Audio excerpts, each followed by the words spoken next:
theories about Raptor intelligence, what they were capable of. We weren't even close. They were smart. They were smarter than dolphins or whales. They were smarter than primates. I have a proposition I'd like to discuss with you.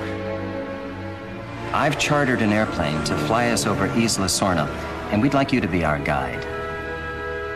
We'd love to make a contribution to your research here.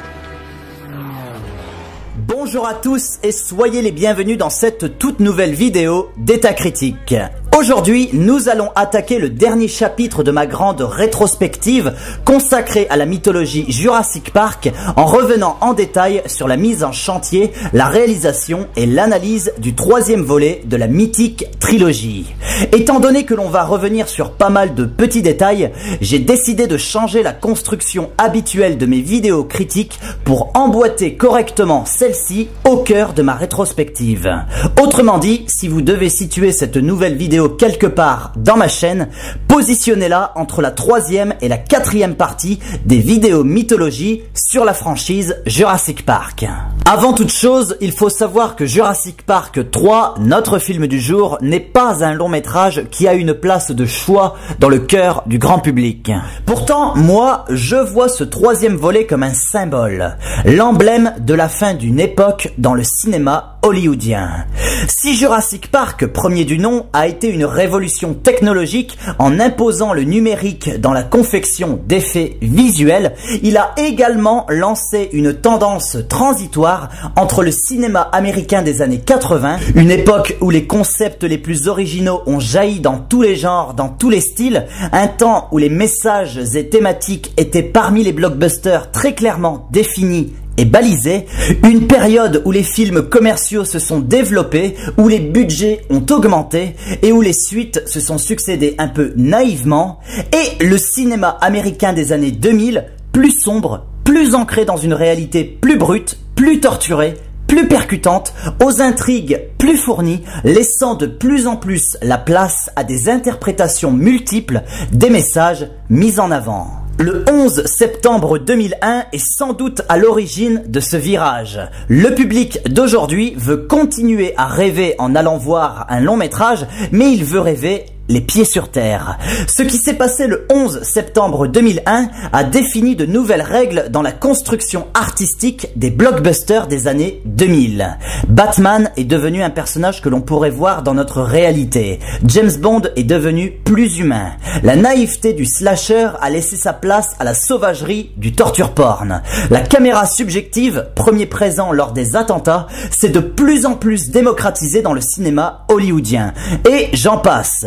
Jurassic Park 3 sort la veille du 11 septembre et représente, en mon sens, ce que le cinéma hollywoodien a été au cours des années 90, c'est-à-dire le descendant direct des années 80 avec toutes les caractéristiques du cinéma de cette époque, mêlées à cette évolution de la technologie numérique qui devait s'étendre à l'infini dans les années 2000 pour le meilleur comme pour le pire. Plongeons-nous maintenant dans le petit monde de Jurassic Park 3. Souvenez-vous, à l'époque où Le Monde Perdu est entré en production, Joe Johnston, futur réalisateur de Captain America First Avenger, demanda à Spielberg s'il pouvait avoir la possibilité de réaliser ce second volet. Spielberg déclina cette proposition, mais promit à Johnston la mise en scène du troisième volet. Le réalisateur des deux premiers épisodes respecta sa parole et Johnston fut chargé de la réalisation de Jurassic Park 3. Le problème, c'est que ce long métrage est très rapidement entré en pré-production au mois d'août 1999, moins de 2 ans après la sortie du Monde Perdu, sans qu'il n'y ait le moindre scénario d'écrit. Après avoir imaginé un retour du personnage d'Alan Grant vivant en ermite sur Isla Nublar, étudiant discrètement les dinosaures, les créateurs du troisième volet se sont finalement plongés dans un concept où l'on suivrait des adolescents perdus sur Isla Sorna. Johnston déclara assez rapidement que ce troisième film serait totalement différent des deux premiers volets, encore une fois en se basant sur un concept qui n'a pas encore été retranscrit dans un scénario papier.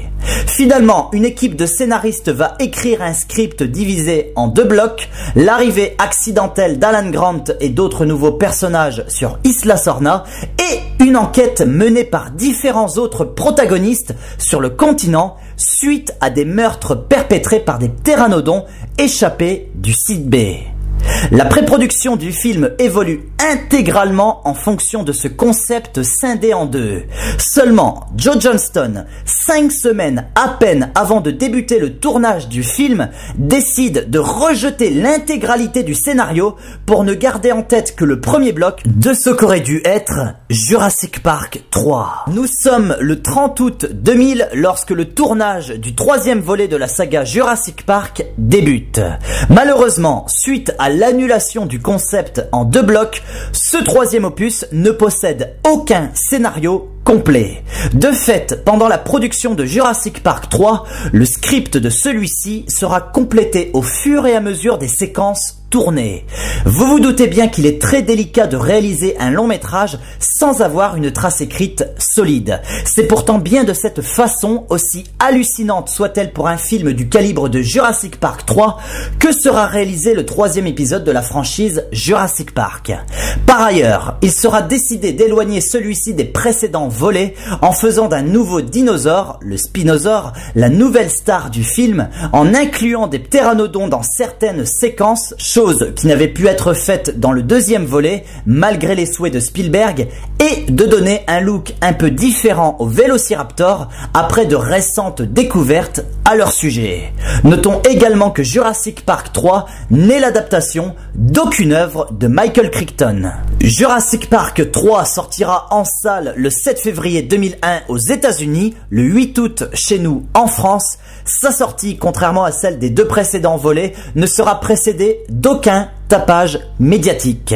Le budget alloué à la promotion du long métrage sera réduit, l'attente sera de fait beaucoup moins stimulée et le succès sera par conséquent à l'image de cette publicité allégée. Doté d'un budget de 93 millions de dollars, Jurassic Park 3 réunira des recettes internationales s'élevant à plus de 368 millions de dollars, ce qui n'en fait pas un flop, mais ça n'en fait pas non plus un hit du box-office, contrairement, encore une fois, à ses prédécesseurs.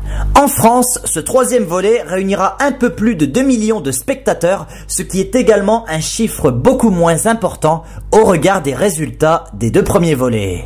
De même, Jurassic Park 3 souffrira énormément du côté des critiques. Beaucoup percevront ce long métrage comme le plus faible de toute la saga, à cause notamment de la durée trop courte, du Spinosaure, du scénario hyper basique, etc., etc.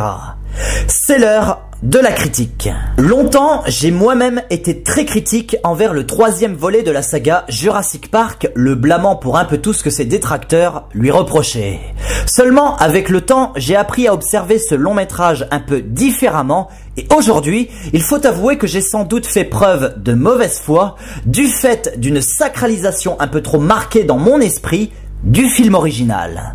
Le véritable problème de Jurassic Park 3, c'est d'avoir voulu se détacher des épisodes originaux en apportant quelques nouveautés, le Spinosaure, plus d'aventures, plus de situations totalement bienvenues ici, tout en répétant malgré tout une nouvelle fois le schéma Spielbergien des 2 précédents épisodes. L'un n'est évidemment pas compatible avec l'autre et c'est ce qui rend Jurassic Park 3 à la fois expéditif et bancal. Parlons d'abord des aspects positifs du long métrage. Jurassic Park 3 a le mérite de ne pas nous rejouer l'attente, la montée crescendo du suspense qui faisait défaut au second volet.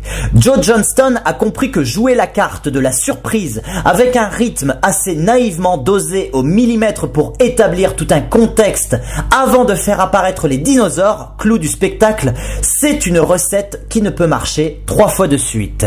Il va donc décider de donner un grand coup de fouet à la cadence de son film en donnant au public ce qu'il veut dès le premier quart d'heure. Les événements débutent vite et ils débutent fort.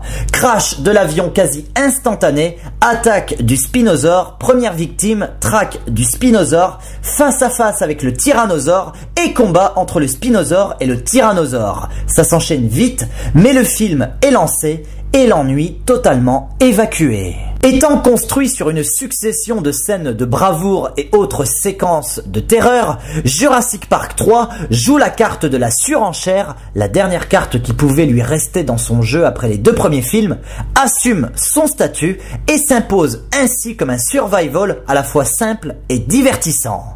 Le problème survient lorsqu'il s'agit de comparer les différentes scènes dites de terreur du 3e volet avec celles des 2 premiers films.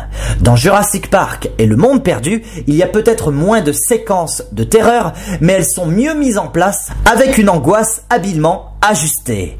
Ici, malheureusement, elles s'enchaînent tellement vite que d'une, on n'a pas le temps de ressentir les émotions des protagonistes, et 2, elles ont, du fait de leur quantité, un impact beaucoup moins important dans l'inconscient. Ce qui veut dire que dès que la séquence est passée, le rythme se dégonfle totalement et les scènes pourtant pas inintéressantes des rapports entre les personnages sont très loin de nous, jouant par conséquent en défaveur d'une immersion pure et parfaite. Jurassic Park 3 possède un nombre incalculable de très bonnes idées, comme le fait de donner une part belle aux ptéranodons attendu ici, comme le fait de donner davantage d'importance à l'intelligence des vélociraptors qui, rappelons-le, étaient quasi absents du second volet, comme le fait de souligner les pratiques immorales de la société InGen qui, d'après ce que l'on voit, n'a pas fait que créer des dinosaures en l'état. Même le Spinosaure n'est pas une mauvaise idée, l'inclure comme le nouveau grand méchant de la saga est une intention fort louable, bien qu'à mon avis, il aurait sans doute été plus intéressant de lui permettre d'évoluer aux côtés du mythique T-Rex plutôt que de faire terrasser celui-ci d'une façon aussi expéditive. Les bonnes idées, malheureusement, sont totalement bouffées par les mauvaises. Le gros problème de Jurassic Park 3, c'est, comme je l'ai dit, de jouer la carte de la nouveauté sur la base d'un système stylistique déjà vu. Joe Johnston reprend à son compte des thématiques Spielbergiennes, entretenant une nouvelle fois les bienveillantes valeurs familiales par le biais d'un triangle entre les parents Kirby divorcés et le générique, rempart infranchissable contre l'adversité de la nature. De même, l'amitié, la loyauté et la fidélité, représentées ici par le personnage de Billy Brennan, se sacrifiant pour sauver Eric, noir de honte après avoir été désavoué par son mentor Alan Grant pour une bêtise qu'il a commis. Comme la loyauté est une valeur qui, en théorie, ne peut mourir, Brennan, qui s'est fait becqueter par les ptéranodons, réapparaîtra comme une fleur à la fin du film, à peine blessé. Évidemment, le long métrage se termine sur un happy end des plus improbables avec l'intervention un peu ahurissante de l'armée. Johnston avait de la matière pour livrer un produit parfaitement original. Malheureusement, il s'est trop imprégné de l'esprit Spielberg et au final, ce que l'on retient de son travail, c'est qu'il s'agit d'une espèce de sous-Spielberg absolument pas subtil. Personnellement, je dirais simplement que Jurassic Park 3 est une œuvre malade qui a vu le jour beaucoup trop rapidement dans la précipitation. Un mot sur les effets visuels qui, eux par contre, sont toujours d'une grande qualité. Le spectacle est indéniablement au rendez-vous. Peut-être il manque une âme à toute cette surenchère, mais on ne peut nier qu'on en prend plein les mirettes, et ça déjà, ce n'est pas si mal. En conclusion, je vous recommande malgré tout avec force et conviction ce 3e volet. Il a certes certaines qualités et certains gros défauts, il n'arrive certes pas à la cheville du film original, on est d'accord, mais en mon sens, il est un pilier essentiel dans l'établissement de la mythologie Jurassic Park. On pourra toujours dire qu'il aurait pu être meilleur, moi je vous dis simplement que vu sa production hasardeuse, il aurait largement pu être pire. Il ouvre la voie d'un 4e volet qui aujourd'hui tarde à pointer le bout de son nez, il respecte les règles établies par les créateurs de la franchise et il propose certes maladroitement mais tout de même un nouveau regard sur l'univers au sein duquel il tente de s'inscrire. Voilà, sur ces mots, je clôture le chapitre Jurassic Park de la chaîne État Critique. Je vous donne rendez-vous très bientôt pour une toute nouvelle vidéo. Je vous dis bye bye, allez au cinéma et à la prochaine.